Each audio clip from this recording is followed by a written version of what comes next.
प्रश्नों का भाग 2। पहला प्रश्न है दोस्तों, कन्नौज के हर्ष के समय में निम्नलिखित में से कौन बंगाल का समकालीन राजा था? ऑप्शन है आपके शशांक, ध्रुवसेन, पुलकेशिन द्वितीय और भास्कर वर्मा। तो इसमें सही उत्तर क्या हो जाएगा दोस्तों? सही उत्तर है शशांक, ऑप्शन ए। याद रखिएगा, कन्नौज के शासक हर्षवर्धन के समय बंगाल का समकालीन राजा शशांक था। अगला प्रश्न है, हर्ष के शासनकाल में उत्तर भारत का सबसे महत्वपूर्ण शहर कौन सा था? ऑप्शन है पाटलिपुत्र, उज्जैन, कन्नौज या फिर थानेश्वर। तो सही उत्तर कन्नौज, जो कि वर्तमान में उत्तर प्रदेश में इत्र नगरी के नाम से जाना जाता है। और ये नगर जो है आप जान लीजिए कि हर्ष के शासनकाल में भी उत्तर भारत का सबसे महत्वपूर्ण जो है ये शहर था। और आप जान लीजिए कन्नौज का प्राचीन नाम कान्यकुब्ज था। कन्नौज के वैभव का युग 7वीं सदी से आरंभ हुआ, जब हर्षवर्धन ने इसे अपनी राजधानी बनाया था। अगला प्रश्न है दोस्तों, कामरूप किसका प्राचीन नाम है? तो उत्तर है असम का। यहाँ पर देखिए ऑप्शन डी आपका सही उत्तर है। असम का प्राचीन नाम कामरूप था। असम का एक प्राचीन नाम प्रागज्योतिषपुर भी है। अगला प्रश्न है, हर्षेण निम्नलिखित राजाओं में किसका राजकवि था? आपको बताना है। ये भी बहुत ही महत्वपूर्ण प्रश्न है। ऑप्शन है आपके अशोक, समुद्रगुप्त, चंद्रगुप्त या फिर हर्षवर्धन। तो सही उत्तर ऑप्शन बी, समुद्रगुप्त। दोस्तों, हर्षेण समुद्रगुप्त का राजकवि था और हर्षेण ने प्रयाग प्रशस्ति लेख की रचना की थी। अगला प्रश्न है दोस्तों, लिच्छवी दौहित्र किसे कहते थे? आपको बताना है। चंद्रगुप्त प्रथम को, स्कंदगुप्त को, कुमारगुप्त को या समुद्रगुप्त को। तो सही उत्तर है समुद्रगुप्त को। ऑप्शन डी आपका सही उत्तर है। दोस्तों, लिच्छवी दौहित्र समुद्रगुप्त को कहते हैं। समुद्रगुप्त की प्रयाग प्रशस्ति में उसे लिच्छवी दौहित्र यानी लिच्छवी कन्या से उत्पन्न बताया गया है। अगला प्रश्न ये बहुत ही महत्वपूर्ण है, बार बार परीक्षाओं में पूछा भी गया है। निम्न में से किनके सिक्के संगीत के प्रति उनका प्रेम दर्शाते हैं?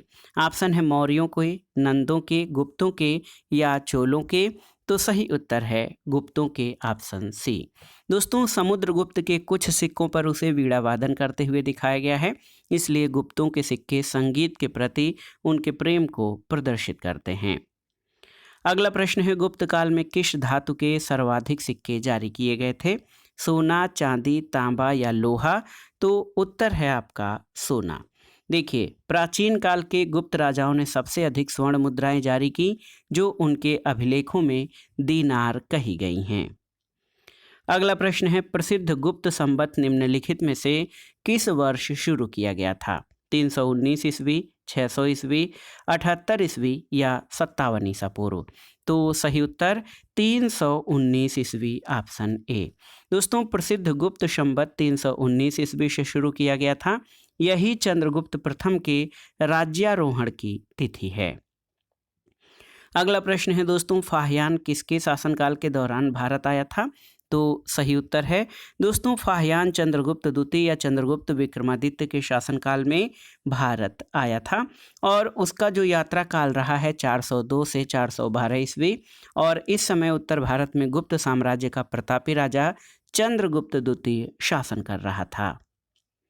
अगला प्रश्न है दोस्तों, किसके शासनकाल के दौरान अजंता की गुफाएं निर्मित की गई थीं? ऑप्शन है गुप्त, कुषाण, मौर्य या चालुक्य। तो आप जान लीजिए दोस्तों, अजंता की गुफाओं का निर्माण कार्य 2री शताब्दी ईसा पूर्व से प्रारंभ हुआ और लगभग 7वीं शताब्दी ईस्वी तक चला। इन गुफाओं का निर्माण वाकाटक, गुप्त आदि शासकों के काल में हुआ और अजंता की 16वीं और 17वीं गुफा का संबंध गुप्त काल से है। लेकिन इनका जो अजंता की गुफाओं का निर्माण एक लंबे समय तक चला। इनका निर्माण कार्य 2री शताब्दी ईसा पूर्व में प्रारंभ हुआ और लगभग 7वीं शताब्दी ईस्वी तक चला है। तो वाकाटक, गुप्त आदि शासकों के काल में इनका जो है निर्माण हुआ था। अगला प्रश्न है दोस्तों, गंगों की प्रथम राजधानी क्या थी? आपको बताना है। महत्वपूर्ण प्रश्न है। ऑप्शन है मन्ने, तलाकाडू, कोलर या इनमें से कोई नहीं। देखिए, ये प्रश्न इंपॉर्टेंट है। कोलर राजधानी थी गंगों की। दोस्तों पश्चिमी गंगों की प्रथम राजधानी कोलर थी, जो बाद में तलक्काडु हो गई थी। अगला प्रश्न है, रोमन साम्राज्य के साथ भारत का व्यापार रोम पर किसके द्वारा आक्रमण के साथ समाप्त हो गया? अरबों द्वारा, हंगेरियाइयों द्वारा, हूणों द्वारा या तुर्कों द्वारा? तो सही उत्तर है, रोमन साम्राज्य के साथ भारत का व्यापार रोम पर हूणों के द्वारा आक्रमण के साथ समाप्त हो गया था। दोस्तों आप जान लीजिए, पहले रोमन साम्राज्य के साथ भारत का व्यापार होता था, लेकिन जब रोम पर हूणों द्वारा आक्रमण किया गया तो ये व्यापार समाप्त हो गया था। अगला प्रश्न है, निम्नलिखित शासकों में किस एक ने 4 अश्वमेध यज्ञों का संपादन किया था? पुष्यमित्र शुंग, प्रवरसेन प्रथम, समुद्रगुप्त या चंद्रगुप्त द्वितीय? तो सही उत्तर है प्रवरसेन प्रथम, ऑप्शन बी। दोस्तों वाकाटक शासक प्रवरसेन प्रथम ने 4 अश्वमेध यज्ञों का संपादन किया। इसके साथ ही उसने अनेक वैदिक यज्ञ भी किए थे। अगला प्रश्न है दोस्तों, प्रथम गुप्त शासक जिसने परम भागवत की उपाधि धारण की वो कौन था? तो सही उत्तर है परम भागवत की उपाधि जो है ये आप जान लीजिए समुद्रगुप्त था। यहाँ पर आप देखिए बहुत ही महत्वपूर्ण प्रश्न है। समुद्रगुप्त जो है ये परम भागवत की उपाधि धारण करने वाला पहला गुप्त शासक था। नालंदा और गया के ताम्रपत्रों के अनुसार समुद्रगुप्त वह पहला गुप्त शासक था जिसने परम भागवत की उपाधि धारण की। और आप जान लीजिए कुछ पुस्तकों में परम भागवत उपाधि धारण करने वाला पहला शासक चंद्रगुप्त द्वितीय बताया गया है। लोक सेवा आयोग ने भी इस प्रश्न का उत्तर चंद्रगुप्त द्वितीय माना था, लेकिन यूजीसी ने इस प्रश्न का उत्तर समुद्रगुप्त माना है। तो यहाँ पर आप देखिए चंद्रगुप्त द्वितीय और समुद्रगुप्त दोनों में यहाँ पर इस प्रश्न में जो है विवाद है। तो अधिकतर पुस्तकों में चंद्रगुप्त द्वितीय को, लेकिन यूजीसी ने इस प्रश्न का उत्तर समुद्रगुप्त माना है। अगला प्रश्न है सूची 1 का सूची 2 से सुमेलन करिए और दिए गए कूट से सही उत्तर का चयन करिए। यहाँ पर शासक और रानियों का मिलान करना है। चंद्रगुप्त की रानी कुमार देवी, समुद्रगुप्त की दत्ता देवी, चंद्रगुप्त द्वितीय की जो है रानी कुबेर नगा और कुमारगुप्त प्रथम की अनंत देवी थी। तो यहाँ पर 3, 1, 2 और 4 देखिए, यहाँ पर ऑप्शन ए आपका सही उत्तर हो जाएगा। अगला प्रश्न है, ईसा की 3री शताब्दी से जबकि हूण आक्रमण से रोमन साम्राज्य समाप्त हो गया, भारतीय व्यापारी अधिकाधिक निर्भर हो गए किस पर? अफ्रीकी व्यापार पर, पश्चिमी यूरोपीय व्यापार पर, दक्षिण पूर्व एशियाई व्यापार पर या मध्य पूर्वी व्यापार पर? तो सही उत्तर क्या हो जाएगा? दक्षिण पूर्व एशियाई व्यापार पर, ऑप्शन सी आपका सही उत्तर है। दोस्तों ईसा की 3री सदी से जब हूण आक्रमण से रोमन साम्राज्य का पतन हुआ तो भारतीय दक्षिण पूर्व एशियाई व्यापार पर अधिक निर्भर हो गए। अगला प्रश्न है दोस्तों, भारत ने दक्षिण पूर्वी एशिया के साथ अपने आरंभिक सांस्कृतिक संपर्क और व्यापारिक संबंध बंगाल की खाड़ी के पार बना रखे थे। निम्नलिखित में से कौन सी बंगाल की खाड़ी के इस उत्कृष्ट आरंभिक समुद्री इतिहास की सबसे विश्वसनीय व्याख्याएं हो सकती हैं? तो सही उत्तर क्या हो जाएगा? दोस्तों आप जान लीजिए इस प्रश्न का जो सही उत्तर है हम उस पर आते हैं। सही उत्तर ऑप्शन सी हो जाएगा। बंगाल की खाड़ी में चलने वाली मानसूनी हवाओं ने समुद्री यात्राओं को सुगम बना दिया था। दोस्तों भारत ने दक्षिणी पूर्वी एशिया के साथ अपने आरंभिक सांस्कृतिक संपर्क और व्यापारिक संबंध बंगाल की खाड़ी के पार बना रखे थे। इसका प्रमुख कारण बंगाल की खाड़ी में चलने वाली मानसूनी हवाओं के द्वारा समुद्री यात्रा का सुगम होना था। सही उत्तर ऑप्शन सी हो जाएगा। अगला प्रश्न है दोस्तों, प्राचीन भारत देश की अर्थव्यवस्था में अत्यंत महत्वपूर्ण भूमिका निभाने वाली श्रेणी संगठन के संदर्भ में कौन से कथन आपके सही हैं? प्रत्येक श्रेणी राज्य की एक केंद्रीय प्राधिकरण के साथ पंजीकृत होती थी और प्रशासनिक स्तर पर राजा उनका प्रमुख होता था। सही नहीं है। श्रेणी ही वेतन, काम करने के नियम, मानकों और कीमतों को सुनिश्चित करती थी। बिल्कुल सही है। श्रेणी का अपने सदस्यों पर न्यायिक अधिकार होता था। तो 2 और 3 आपके सही हैं। ऑप्शन सी आपका सही उत्तर हो जाएगा। देखिए ऑप्शन सी आपका सही उत्तर हो जाएगा दोस्तों। श्रेणी के संबंध में। दोस्तों, प्राचीन भारत की अर्थव्यवस्था में श्रेणियों का विशेष महत्व था। ये संगठन व्यापारियों के द्वारा उनके व्यापार के समुचित संचालन के लिए स्थापित किए जाते थे। श्रेणियों का अपने सदस्यों पर न्यायिक अधिकार होता था और श्रेणियों के द्वारा ही सदस्यों के वेतन, काम करने के नियम, मानकों और कीमतों का निर्धारण किया जाता था। प्रत्येक श्रेणी का अपना एक प्रमुख होता था और राजा का श्रेणियों के संचालन में कोई हस्तक्षेप नहीं होता था। श्रेणियां अपने नियम स्वयं बनाती थीं। स्थानीय प्रशासन में भी श्रेणियों को काफ़ी महत्व प्राप्त होता था। अगला प्रश्न है, गुप्त काल में गुजरात, बंगाल, दक्कन और तमिल राष्ट्र में स्थित केंद्र किससे संबंधित थे? ऑप्शन है वस्त्र उत्पादन, बहुमूल्य मणि और रत्न, हस्तशिल्प और अफीम की खेती। तो सही उत्तर है वस्त्र उत्पादन। दोस्तों, गुप्त काल में गुजरात, बंगाल, दक्कन और तमिलनाडु वस्त्र उत्पादन के लिए प्रसिद्ध थे। अगला प्रश्न है, विशाखदत्त के प्राचीन भारतीय नाटक मुद्रा राक्षस की विषय वस्तु क्या है? आपको बताना है। तो सही उत्तर है चंद्रगुप्त मौर्य के समय में राज दरबार की दुराभिसंधियों के बारे में। दोस्तों, डॉक्टर के.पी. जायसवाल ने विशाखदत्त को चंद्रगुप्त मौर्य का समकालीन बताया है। उनके नाटक मुद्रा राक्षस से चंद्रगुप्त मौर्य के कृत्यों पर प्रकाश पड़ता है और इसमें चंद्रगुप्त मौर्य के समय में राज दरबार की दुराभिसंधियों का वर्णन किया गया है। अगला प्रश्न है, निम्नलिखित में से किसका प्राचीन भारत की आयुर्वेद शास्त्र से संबंध नहीं है? ऑप्शन है आपके धन्वंतरि, भास्कराचार्य, चरक और सुश्रुत। तो सही उत्तर है भास्कराचार्य। ये आयुर्वेद शास्त्र से नहीं बल्कि खगोल शास्त्र और गणित से संबंधित थे। भास्कराचार्य की पुस्तक है सिद्धांत शिरोमणि और लीलावती। इसमें उन्होंने गणित और खगोल तथा विज्ञान संबंधी विषयों पर प्रकाश डाला है। अगला प्रश्न है, प्राचीन कालीन भारत में हुई वैज्ञानिक प्रगति के संदर्भ में निम्नलिखित में से कौन से कथन सही हैं? पहला कथन है, प्रथम शती ईस्वी में विभिन्न प्रकार के विशिष्ट शल्य औजारों का उपयोग आम था। दूसरा कथन है, तीसरी शती ईस्वी के आरंभ में मानव शरीर के आंतरिक अंगों का प्रत्यारोपण शुरू हो चुका था। पाँचवीं शती ईस्वी में कोण के ज्या का सिद्धांत ज्ञात था और सातवीं शती ईस्वी में चक्री चतुर्भुज का सिद्धांत ज्ञात था। तो सही उत्तर क्या हो जाएगा? सही उत्तर 1, 3, 4। देखिए, ऑप्शन सी आपका सही उत्तर हो जाएगा। ऑप्शन सी सही उत्तर हो जाएगा। दोस्तों, प्राचीन काल वैज्ञानिक प्रगति के संदर्भ में उल्लेखनीय रहा है और इस काल में प्रथम शताब्दी ईस्वी तक शल्य क्रिया में काम आने वाले विभिन्न प्रकार के उपकरणों का प्रयोग होता था, लेकिन उस काल या उसके बाद अंग प्रत्यारोपण संभव नहीं हो सका था। गुप्त काल में गणित के क्षेत्र में उल्लेखनीय प्रगति हुई। 5वीं ईस्वी शती ईस्वी तक भारत में त्रिकोणमिति में ज्या यानी साइन को ज्या, कोसाइन और उत्क्रम या ज्या के सिद्धांत ज्ञात हो चुके थे। सूर्य सिद्धांत और आर्यभट्टियम में इनका उल्लेख है। 7वीं सदी ईस्वी में ब्रह्मगुप्त द्वारा चक्री चतुर्भुज के सिद्धांतों का वर्णन मिलता है।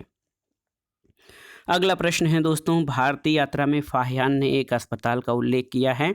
ये स्थित था कहाँ पर? उज्जैन, कौशाम्बी, ताम्रलिप्त या पाटलिपुत्र में। तो सही उत्तर क्या हो जाएगा? सही उत्तर पाटलिपुत्र, ऑप्शन डी हो जाएगा। दोस्तों, चीनी यात्री फाहियान गुप्त काल में भारत आया था।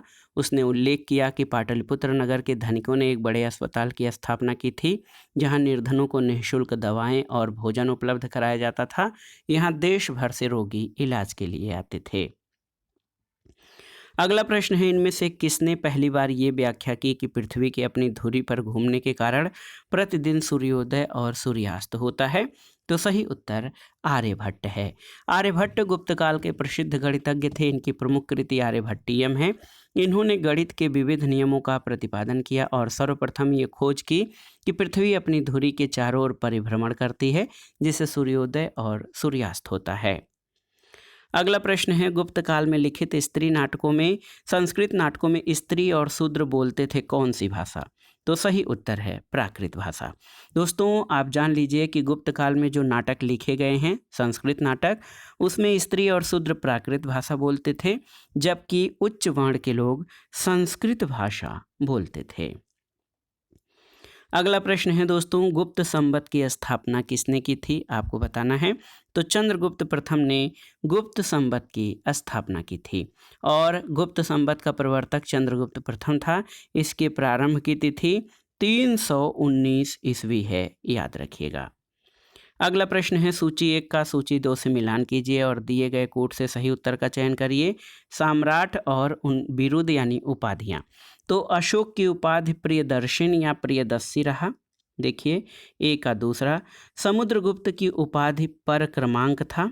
चंद्रगुप्त द्वितीय का विक्रमादित्य विक्रमादित्य दोस्तों, और स्कंदगुप्त का क्रमादित्य। तो यहाँ पर देखिए बहुत ही महत्वपूर्ण 2 1 4 3, तो विकल्प आपका सी ऑप्शन सही हो जाएगा। अगला प्रश्न है दोस्तों धर्मशास्त्रों में भू राजस्व की दर क्या है? तो सही उत्तर है 1/6। प्राय सभी धर्मशास्त्रों में भू राजस्व की दर उपज का 6वां भाग थी। अगला प्रश्न है भारत के इतिहास के संदर्भ में कुल्यवाप तथा द्रोणवाप शब्द क्या निर्दिष्ट करते हैं? तो सही उत्तर क्या है? ये भूमिमाप की ये इकाइयाँ थीं। ऑप्शन ए आपका सही उत्तर है। दोस्तों गुप्त काल में भूमि से अलग अलग राजस्व लिया जाता था। कुल्यवाप और द्रोणवाप भूमिमाप की इकाइयाँ थीं। अगला प्रश्न है प्राचीन भारतीय गुप्त राजवंश के समय के संदर्भ में नगर घंटाशाला, कदूरा तथा चौल किस लिए विख्यात थे? तो सही उत्तर हो जाएगा विदेशी व्यापार करने वाले बंदरगाह। दोस्तों घंटाशाला, कदूरा और चौल ये गुप्त काल में बड़े बंदरगाह शहर थे जहां से विदेशों से व्यापार किया जाता था। घंटाशाला और कदूरा जहां पूर्वी तटीय शहर थे, वहीं चौल पश्चिमी तटीय बंदरगाह शहर का प्रतिनिधित्व करता था। अगला प्रश्न है तोरमाड़ किस जातीय दल का था? सीथियन, हूण, यूची या शक? आपको बताना है। तो सही उत्तर है हूण, ऑप्शन बी। दोस्तों आप जान लीजिए बहुत ही महत्वपूर्ण प्रश्न है ये। तोरमाड़ जो था ये भारत पर हुए हूण आक्रमण का नेता था। मध्य भारत में एरण नामक स्थान से वाराह प्रतिमा पर खुदा हुआ उसका लेख मिला है, जिससे पता चलता है कि धन्य विष्णु उसके शासनकाल के प्रथम वर्ष में उसका सामंत था। अगले प्रश्न पर आते हैं निम्नलिखित में से किसने हूण शासक मिहिर कुल को पराजित किया था? आपको बताना है। बुद्धगुप्त, यशोधर्मन, शशांक या प्रभाकर वर्धन ने? तो सही उत्तर है यशोधर्मन। दोस्तों चीनी यात्री वेनसांग और मंदसौर लेख साक्ष्य से प्राप्त होता है कि सर्वप्रथम गुप्त नरेश नरसिंह गुप्त बालादित्य और उसके बाद मालव नरेश यशोधर्मन द्वारा मिहिर कुल को बुरी तरह पराजित किया गया था। अगला प्रश्न है कि निम्नलिखित कथनों को ध्यानपूर्वक पढ़िए। 3 कथन दिए गए हैं, इसमें से आपको बताना है कि कौन से सही हैं। देखिए गुप्त सम्राट स्वयं के लिए दैवीय अधिकारों का दावा करते थे, बिल्कुल सही। उनका प्रशासन नितांत केंद्रीकृत था, सही नहीं है। उन्होंने भूमि दान की परंपरा को विस्तारित किया। तो सही उत्तर 1 और 3 आपके सही हैं। दोस्तों आप जान लीजिए गुप्त साम्राज्य की शासन व्यवस्था राजतंत्रात्मक थी। मौर्य शासकों के विपरीत गुप्त वंशी शासक अपनी दैवीय उत्पत्ति में विश्वास करते थे। गुप्त शासकों ने भूमिदान की परंपरा को विस्तारित किया। गुप्त प्रशासन का स्वरूप केंद्रीकृत न होकर संघात्मक था और गुप्त राजा अनेक छोटे राजाओं का राजा होता था। सामंत तथा प्रांतीय शासक अपने अपने क्षेत्रों में नितांत स्वतंत्रता का अनुभव करते थे। इस प्रकार कथन 1 और 3 सही हैं, जबकि कथन 2 आपका सही नहीं है। अगला प्रश्न है गुप्त काल के दौरान भारत में बलात् श्रम या विष्टि के संदर्भ में कौन सा कथन सही है? आपको बताना है। बहुत ही महत्वपूर्ण प्रश्न है।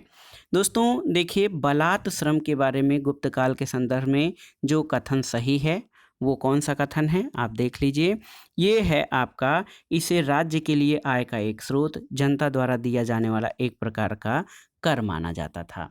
दोस्तों आप जान लीजिए कि चंद्रगुप्त द्वितीय के उदयगिरि गुहालेख, प्रभावती गुप्ता के रिद्धपुर अभिलेख समेत अनेक गुप्तकालीन अभिलेखों में बिष्ट या बेगार बलात्श्रम को अन्य करों के साथ रखा गया है। बेगार प्रथा का प्रमाण मौर्य युग से मिलता है, लेकिन गुप्त काल में ये विभिन्न अवसरों पर राजा द्वारा प्राप्त किए जाने वाले कर के एक रूप में था। इसके तहत मजदूर, शिल्पियों और कृषकों को अनिवार्य रूप से राजा या राज्य के लिए श्रम करना होता था, जिसके बदले उन्हें कोई भुगतान नहीं दिया जाता था। ये प्रथा मध्य प्रदेश और काठियावाड़ में सबसे ज़्यादा प्रचलित थी। बेगार की ये प्रथा पीढ़ी दर पीढ़ी चलती रहती थी, किंतु इसमें ज्येष्ठ उत्तराधिकार जैसा था, ये सभी श्रमिकों पर लागू होती थी। अगला प्रश्न है, कहा जाता है शतरंज का खेल उद्भूत हुआ था कहाँ पर? चीन, ईरान, इंडोनेशिया या भारत में? तो सही उत्तर भारत में। दोस्तों शतरंज का खेल भारत में उद्भूत हुआ था। महाभारत में इसे चतुरंग के नाम से जाना जाता था। भारत से ये ईरान और उसके बाद यूरोप पहुंचा था। अगला प्रश्न है, शूद्रक द्वारा लिखी हुई प्राचीन भारतीय पुस्तक मृच्छकटिकम का विषय क्या था? तो सही उत्तर क्या हो जाएगा? दोस्तों सही उत्तर एक धनी व्यापारी और एक गणिका की पुत्री की प्रेम का था। दोस्तों शूद्रक कृत मृच्छकटिकम नामक रचना से गुप्तकालीन शासन व्यवस्था, नगर जीवन के विषय में रोचक सामग्री मिलती है। इस ग्रंथ में चारुदत्त नामक ब्राह्मण सार्थवाह और एक गणिका की पुत्री वसंत सेना की प्रेम गाथा को शब्दों का रूप दिया गया है। अगला प्रश्न है, भारत में दार्शनिक विचार के इतिहास के संबंध में सांख्य संप्रदाय से संबंधित निम्नलिखित कथनों पर विचार कीजिए। इसमें आपको बताना है कि कौन सा कथन सही है। सांख्य पुनर्जन्म या आत्मा के आवागमन के सिद्धांत को स्वीकार नहीं करता, ये आपका गलत है। सांख्य की मान्यता है कि आत्मज्ञान ही मोक्ष की ओर ले जाता है, न कि कोई बाह्य प्रभाव या कारक, बिल्कुल सही है। केवल और केवल ऑप्शन 2 आपका सही उत्तर है। दोस्तों सांख्य दर्शन पुनर्जन्म अथवा आत्मा के आवागमन के सिद्धांत को स्वीकार करता है और सांख्य दर्शन में अज्ञानता को दुखों का कारण और विवेक ज्ञान को उसमें मुक्ति का एकमात्र उपाय बताया गया है। विकल्प बी आपका सही उत्तर है। अगला प्रश्न है, निम्नलिखित कथनों को पढ़िए और सही उत्तर का चयन करिए। देखिए, कथन 1 है कपिल सांख्य पद्धति के सबसे पुराने प्रणेता हैं, बिल्कुल सही है। कथन 2 है कपिल ये बताते हैं कि किसी व्यक्ति का जीवन प्रकृति की शक्तियों के द्वारा गढ़ा जाता है, किसी दैवी सत्ता के द्वारा नहीं। तो सही उत्तर कथन 1 और कथन 2 दोनों ही सही हैं। ऑप्शन ए आपका सही उत्तर हो जाएगा। दोस्तों महर्षि कपिल सांख्य दर्शन के प्रणेता थे। सांख्य दर्शन के अनुसार जीवन की शक्तियों द्वारा निर्मित जीवन प्रकृति की शक्तियों द्वारा निर्मित और संचालित होता है। ये दर्शन युक्त चिंतन और तर्क में विश्वास करता है। अगला प्रश्न है, निम्नलिखित में से कौन एक अष्टांग योग का अंश नहीं है? मनुस्मृति, प्रत्याहार, ध्यान, धारणा, इनमें से कोई नहीं। तो सही उत्तर मनुस्मृति हो जाएगा।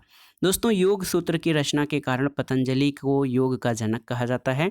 उन्होंने योग के 8 अंग जैसे यम, नियम, आसन, प्राणायाम, प्रत्याहार, धारणा, ध्यान और समाधि का वर्णन किया है। यही अष्टांग योग है। तो स्पष्ट है कि मनुस्मृति जो है ये अष्टांग योग का अंश नहीं है। अगला प्रश्न है दोस्तों, महाभाष्य के लेखक पतंजलि समसामयिक थे किसके? तो सही उत्तर है पुष्यमित्र शुंग। तो याद रखिएगा महाभाष्य के लेखक पतंजलि शुंग वंश के संस्थापक शासक पुष्यमित्र शुंग, जिसका शासनकाल 184 से 148 ईसा पूर्व था, इसके समकालीन थे। अगला प्रश्न एक कथन है कि जब तक जीवित रहो सुख से जीवित रहे, चाहे इसके लिए ऋण ही लेना पड़े, क्योंकि शरीर के भस्मीभूत हो जाने पर पुनरागमन नहीं हो सकता है। पुनर्जन्म का निषेध करने वाली यह युक्ति किसकी है? तो सही उत्तर है दोस्तों चारवाकों की। ऑप्शन डी आपका सही उत्तर है। याद रखिएगा दोस्तों, भारतीय दर्शन में चारवाक दर्शन जड़वादी या भौतिकतावादी विचारधारा का पोषक है। इस दर्शन का आदर्श है जब तक जीवित रहें सुख से जीवित रहें, उधार लेकर घी पिए, क्योंकि देह के भस्म हो जाने के बाद पुनर्जन्म नहीं होता। यावत जीवेत सुखम जीवेत, ऋणम कृत्वा घृतम पीवेत, भस्मीभूतस्य देहस्य पुनरागमन कुतः। अगला प्रश्न है, सूची 1 का सूची 2 से सुमेलन करिए और दिए गए कूट से सही उत्तर का चयन करिए। इसमें दर्शन और मोक्ष प्राप्त करने के तरीकों का वर्णन है। न्याय दर्शन, इसमें तार्किक चिंतन को महत्व दिया जाता है। मीमांसा दर्शन वैदिक अनुष्ठान करने पर बल देता है। सांख्य दर्शन वास्तविक ज्ञान का अभिग्रहण और वेदांत दर्शन आत्मज्ञान की बात करता है। तो सही उत्तर क्या हो जाएगा? सही उत्तर 4, 3, 1, 2। तो यहाँ पर देखिए 4, 3, 1, 2 ऑप्शन बी आपका सही उत्तर है। अगला प्रश्न है दोस्तों, सूची 1 का सूची 2 से सुमेलन करिए और दिए गए कूट से सही उत्तर का चयन करिए। संवत्सर और किस समय से गणना होती है, इसका आपको जो है आप जान लीजिए कि इसका मिलान करना है। तो आप देखिए दोस्तों, बहुत ही महत्वपूर्ण प्रश्न है ये भी। ये प्रश्न बहुत ही महत्वपूर्ण है। विक्रम संवत्सर जो है ये आपका शुरू होता है 58 ईसा पूर्व से। शत संवत्सर 78 ईस्वी से शुरू होता है। गुप्त संवत या गुप्त संवत्सर 320 ईस्वी से। और कलि संवत्सर आपका ये शुरू होता है आपका 3102 ईसा पूर्व से। तो सही उत्तर क्या हो जाएगा? सही उत्तर 4321। तो यहाँ पर देखिए 4321 ऑप्शन डी आपका सही उत्तर हो जाएगा। दोस्तों, विक्रम संवत को कृत संवत या मालव संवत के नाम से जाना जाता है। इसकी तिथि 57 या 58 ईसा पूर्व मानी जाती है। शक संवत की तिथि 78 ईस्वी है और इसका प्रवर्तन कनिष्क ने किया था। कलि संवत की स्थापना 3102 ईसा पूर्व में मानी जाती है और गुप्त संवत की स्थापना चंद्रगुप्त प्रथम ने 319 ईस्वी में की थी। चूंकि प्रश्न में 320 ईस्वी का उल्लेख हुआ है जो कि त्रुटिपूर्ण है, तो निकटतम उत्तर जो है ये 321 जो है ये आपका हो जाएगा 320 ईस्वी, जबकि 319 ईस्वी हो जाएगा। अगला प्रश्न है, निम्न कथनों पर विचार कीजिए और नीचे दिए गए कथनों पर सही उत्तर का चयन करिए। विक्रम संवत 58 ईसा पूर्व में प्रारंभ हुआ था, बिल्कुल सही है। शक संवत 78 ईस्वी से आरंभ हुआ था, सही है। गुप्त संवत 319 में प्रारंभ हुआ था, सही है। भारत में मुसलमान शासन का युग 1192 से हुआ। तो ये चारों ही कथन आपके सही हो जाएंगे, क्योंकि विक्रम संवत दोस्तों आप जान लीजिए 58 ईसा पूर्व या 57 ईसा पूर्व से। शक संवत 78 ईस्वी से। गुप्त वंश की स्थापना श्री गुप्त ने की थी, लेकिन गुप्त काल के प्रारंभ से तात्पर्य गुप्त साम्राज्य यानी चंद्रगुप्त प्रथम के शासनकाल 319 ईस्वी से है। यद्यपि 712 ईस्वी में मोहम्मद बिन कासिम के द्वारा भारत में सिंध प्रांत को अधिकृत कर लिया गया था, लेकिन भारत में मुसलमान शासन का युग मोहम्मद गोरी के तराइन के द्वितीय युद्ध में विजय 1192 से माना जाता है। अगला प्रश्न है दोस्तों, पुलिकेशिन प्रथम का बादामी शिलालेख शक वर्ष 465 का दिनांकित है। यदि इसे विक्रम संवत में दिनांकित करना हो तो कौन सा वर्ष होगा, आपको बताना है। ये प्रश्न बहुत ही महत्वपूर्ण है। सही उत्तर 601 हो जाएगा। कैसे, तो आप जान लीजिए दोस्तों कि शक संवत का आरंभ 78 ईस्वी से माना जाता है। विक्रम संवत का आरंभ 57 या 58 ईसा पूर्व निर्धारित किया जाता है। पुलिकेशिन प्रथम का बादामी शिलालेख जो है विक्रम संवत से दिनांकित करने के लिए वर्ष 465 में 78 और 58 को जोड़ना पड़ेगा। सही उत्तर 601 हो जाएगा। अगला प्रश्न है दोस्तों, पुराणों के अनुसार चंद्रवंशीय शासकों का मूल स्थान क्या था? काशी, अयोध्या, प्रतिष्ठानपुर या श्रावस्ती, आपको बताना है। तो सही उत्तर क्या हो जाएगा? सही उत्तर प्रतिष्ठानपुर ऑप्शन सी। दोस्तों आप जान लीजिए पुराणों के अनुसार चंद्रवंश या सोमवंश क्षत्रिय वर्ण के मूल वंशों में से एक था। चंद्रवंशी शासकों का मूल स्थान त्रेता युग में प्रयाग था, परंतु प्रलय के बाद द्वापर युग में चंद्रवंशी संवारन ने प्रतिष्ठानपुर वर्तमान में झूसी में अपनी राजधानी स्थापित की थी। अगला प्रश्न है, नर्मदा नदी पर सम्राट हर्ष के दक्षिणवर्ती अग्रगमन को किसने रोका था? तो आप सभी जानते हैं पुलिकेशिन द्वितीय ऑप्शन बी। दोस्तों आप जान लीजिए हर्ष के विजयों के फलस्वरूप उसके राज्य की पश्चिमी सीमा नर्मदा नदी तक पहुंच गई थी। पुलिकेशिन द्वितीय भी उत्तर की ओर राज्य का विस्तार करना चाहता था। ऐसी स्थिति में दोनों के बीच युद्ध अवश्यंभावी हो गया। नर्मदा के तट पर दोनों के बीच युद्ध हुआ, जिसमें पुलिकेशिन द्वितीय ने हर्ष को पराजित किया था। अगला प्रश्न है दोस्तों, भारत की यात्रा करने वाले चीनी यात्री युआंग च्वांग या वेनसांग ने तत्कालीन भारत की सामान्य दशाओं और संस्कृति का वर्णन किया है। इस संदर्भ में कौन से कथन आपके सही हैं? सड़क और नदी मार्ग लूट मार से पूरी तरह सुरक्षित थे, सही नहीं है। जहाँ तक अपराधों के लिए दंड का प्रश्न है, अग्नि, जल या विष द्वारा सत्य किया जाना ही किसी भी व्यक्ति की निर्दोषिता अथवा दोष के निर्णय के साधन थे, सही है। और व्यापारियों को नौघाटों और नौकाओं पर शुल्क देना पड़ता था। तो 2 और 3 आपके सही हैं। ऑप्शन बी आपका सही उत्तर हो जाएगा। दोस्तों वेनसांग के अनुसार सड़कों पर आवागमन पूर्णतया सुरक्षित नहीं था। वेनसांग स्वयं कई बार चोर डाकुओं के चंगुल में फंस चुका था। इस प्रकार कथन एक गलत है।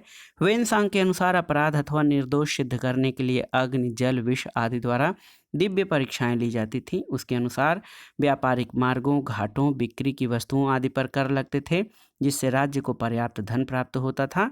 कथन 2 और 3 आपके सही हैं। अगला प्रश्न है, आज भी भारत में ह्वेनसांग को याद करने का मुख्य कारण क्या है? हर्ष के प्रति सम्मान, नालंदा में अध्ययन, बौद्ध धर्म में आस्था या सी यू की रचना? तो सही उत्तर है सी यू की रचना। दोस्तों आप जान लीजिए, ह्वेनसांग ने अपने यात्रा विवरण के ऊपर एक ग्रंथ लिखा जिसे सी यू की कहा जाता है। ह्वेनसांग की इस रचना के कारण उसे याद किया जाता है क्योंकि इसमें तत्कालीन भारत संबंधी काफ़ी जानकारी उपलब्ध है। अगला प्रश्न है, निम्नलिखित में से कौन सा उपवाक्य उत्तर हर्षकालीन स्रोतों में प्रायः उल्लिखित हुंडी के स्वरूप की परिभाषा को बताता है? तो सही उत्तर क्या हो जाएगा? हुंडी यानी विनिमय पत्र, ऑप्शन सी। दोस्तों आप जान लीजिए, भारत में शाख पत्रों का प्रचलन बहुत प्राचीन है, इसे हुंडी कहा जाता है। आधुनिक समय में इन शाख पत्रों को विनिमय विपत्र अथवा प्रतिज्ञा विपत्र के नाम से जाना जाता है। अगला प्रश्न है, कथन और कारण से संबंधित है। कथन है, सामंतवाद का विकास गुप्तोत्तर काल की कृषक संरचना की प्रमुख विशेषता थी। कारण है कि इस काल में भूस्वामी, मध्यस्थ वर्ग और आश्रित कृषक वर्ग अस्तित्व में आया। तो दोस्तों यहाँ पर देखिए, कथन और कारण दोनों सही हैं और कारण कथन की सही व्याख्या करता है। अगला प्रश्न है, महत्वपूर्ण प्रश्न है, निम्नलिखित कथनों पर विचार कीजिए। दो कथन आपके दिए गए हैं, इसमें आपको बताना है कि कौन सा कथन सही है। पहला कथन है, चीनी तीर्थयात्री फाहियान ने कनिष्क द्वारा आयोजित की गई चतुर्थ महान बौद्ध परिषद में भाग लिया, गलत है। और दूसरा है कि चीनी तीर्थयात्री ह्वेनसांग हर्ष से मिला और उसे बौद्ध धर्म का प्रतिरोधी पाया, ये भी गलत है। तो सही उत्तर है न ही एक और न ही दो।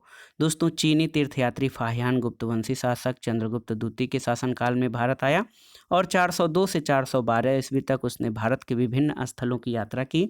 चीनी तीर्थयात्री ह्वेनसांग का भारत भ्रमण 629 से 645 ईस्वी तक रहा है।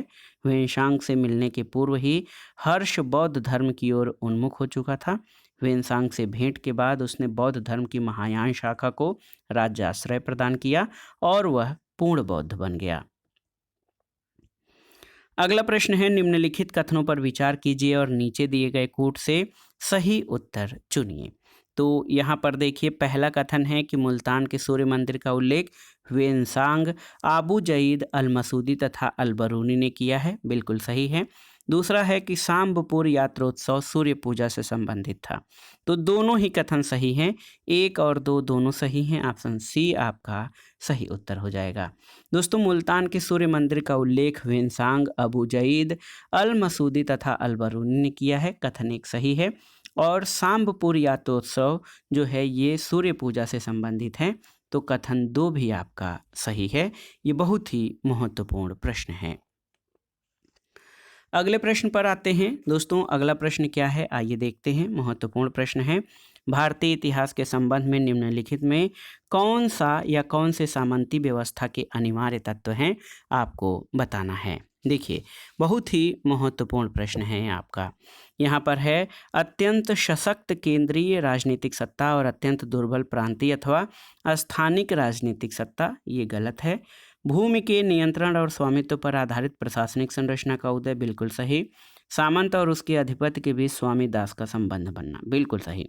2 और 3 आपके सही हैं, ऑप्शन बी आपका सही उत्तर हो जाएगा। तो दोस्तों ये प्रश्न बहुत ही महत्वपूर्ण है। भारत में सामंती व्यवस्था कुषाणों से लेकर राजपूत काल, सल्तनत काल और मुगल काल तक प्रशासनिक व्यवस्था का अभिन्न अंग बनी रही। सामंतों के प्रशासन पर बढ़ते प्रभाव के कारण केंद्रीय सत्ता अत्यंत निर्बल हो गई थी और अपनी शक्ति के लिए सम्राट पूर्णतया सामंतों पर आश्रित रहने लगे। सामंतवाद के विकास के सामाजिक आर्थिक कारण शक कुषाण युग में स्पष्ट होने लगते हैं और इस समय ग्रामों में ग्रामपतियों का एक संपन्न वर्ग उठ खड़ा हुआ, जिसकी अधीनता में निर्धन किसानों का वर्ग था। इसके साथ विदेशी जातियों ने कुलीन शासक वर्ग का स्थान ग्रहण कर लिया। इस तरह से स्वामी सामंत संबंधों का विकास हुआ और भारतीय सामंती व्यवस्था यूरोपीय सामंती व्यवस्था से भिन्न थी। भारत में भूमि पर राज की स्वामित्व पाया जाता था, अर्थात सामंती व्यवस्था से भूमि के नियंत्रण तथा स्वामित्व वाली प्रशासनिक व्यवस्था का उदय हुआ था। अगला प्रश्न है, महत्वपूर्ण प्रश्न है कि निम्नलिखित कथनों में कौन सा 8वीं शताब्दी के संत शंकराचार्य के बारे में सही नहीं है। देखिए, यहाँ पर कौन-कौन से जो ऑप्शन हैं, उन्होंने भारत के विभिन्न क्षेत्रों में 4 धाम स्थापित किए, बिल्कुल सही है। उन्होंने बौद्ध तथा जैन धर्मों के विस्तार पर रोक लगाई, बिल्कुल सही है। उन्होंने प्रयागराज को तीर्थराज का नाम दिया, सही नहीं है। उन्होंने वेदांत का प्रसार किया। तो ऑप्शन सी संत शंकराचार्य के बारे में सही नहीं है। शंकराचार्य ने प्रयाग को तीर्थराज नाम नहीं दिया है। अन्य विकल्प शंकराचार्य के बारे में सही हैं। अगला प्रश्न है दोस्तों, आदि शंकराचार्य द्वारा स्थापित 4 मठ कहाँ पर स्थित हैं, आपको बताना है। ऑप्शन है आपके श्रृंगेरी, द्वारका, जोशीमठ प्रयाग, द्वारका जोशीमठ प्रयाग और कांची, जोशीमठ द्वारका पुरी और श्रृंगेरी, या पुरी श्रृंगेरी द्वारका और वाराणसी। तो सही उत्तर हो जाएगा जोशीमठ, द्वारका, पुरी और श्रृंगेरी, ऑप्शन सी। अगला प्रश्न है दोस्तों, सूची 1 का सूची 2 से सुमेलन करिए और दिए गए कोट से सही उत्तर का चयन करिए। इसमें दरबारी कवि और राजा का मिलान करना है। अमीर खुसरो, तो ये अलाउद्दीन खिलजी के दरबारी कवि थे। कालिदास चंद्रगुप्त द्वितीय के, हरिशेण समुद्रगुप्त के और बाणभट्ट हर्षवर्धन के दरबारी कवि थे। 4 1 2 3 ऑप्शन मिला लीजिए। 4 1 2 3 ऑप्शन बी आपका सही उत्तर है। अगला प्रश्न है दोस्तों, जोड़े बनाइए और नीचे दिए गए कोट से सही उत्तर का चयन करिए। इसमें आपका देखिए महत्वपूर्ण प्रश्न है, जोड़े बनाना है। तो आप देख सकते हैं भोज, तो भोज जो है ये धार से संबंधित हैं। दुर्गावती गोंडवाना की शासिका थी, गोंडवाना। समुद्रगुप्त दोस्तों आप जान लीजिए, समुद्रगुप्त इनका जो सही विदिशा से मिलान होगा, और अशोक जो है ये उज्जैन से संबंधित हैं। तो यहाँ पर सही सुमेलन हो जाएगा 3 4 2 और 1। तो 3 4 2 और 1 ऑप्शन डी आपका सही उत्तर हो जाएगा। अगला प्रश्न और गुप्तोत्तर काल से संबंधित महत्वपूर्ण प्रश्नों का ये आखिरी प्रश्न है। भारत के इतिहास के संदर्भ में निम्नलिखित युग्मों पर विचार कीजिए। प्रसिद्ध स्थल और वर्तमान राज्य, इसमें देखिए भीलसा, द्वार समुद्र, गिरिनगर और स्थानेश्वर का मिलान करना है। भीलसा मध्य प्रदेश में है, सही है। द्वार समुद्र कर्नाटक में है, ये सही नहीं है। गिरिनगर गुजरात में, गिरिनगर या गिरनार गुजरात में सही है। स्थानेश्वर उत्तर प्रदेश, ये आपका गलत है। तो कौन कौन से सही सुमेलित हैं? 1 और 3। तो 1 और 3 आपके सही सुमेलित हैं। ऑप्शन ए आपका सही उत्तर हो जाएगा। द्वार समुद्र दोस्तों महाराष्ट्र में नहीं बल्कि कर्नाटक में है, याद रखिएगा। और स्थानेश्वर ये हरियाणा में है, न कि उत्तर प्रदेश में। तो ये आपका सही उत्तर होगा। दोस्तों ये था आज का वीडियो, भारतीय इतिहास के महत्वपूर्ण प्रश्नों का अभ्यास सेट। इसमें हमने गुप्त और गुप्तोत्तर काल से संबंधित महत्वपूर्ण प्रश्नों को कंटिन्यू किया, जो आपके आगामी विभिन्न परीक्षाओं के सामान्य ज्ञान और सामान्य अध्ययन के भारतीय इतिहास खंड तथा विभिन्न राज्यों द्वारा आयोजित की जाने वाली अध्यापक भर्ती परीक्षाओं के भारतीय इतिहास खंड के लिए बहुत ही उपयोगी हैं। दोस्तों आगे के पार्ट में हम दक्षिण भारत के चोल, चालुक्य, पल्लव और संगम युग से संबंधित महत्वपूर्ण प्रश्नों को कंटिन्यू करेंगे, जो आपके लिए बहुत ही उपयोगी होंगे। चैनल से जुड़े रहें, वीडियो को लाइक करें, शेयर करें और इस चैनल को सब्सक्राइब करें। वीडियो देखने के लिए धन्यवाद दोस्तों, नमस्कार।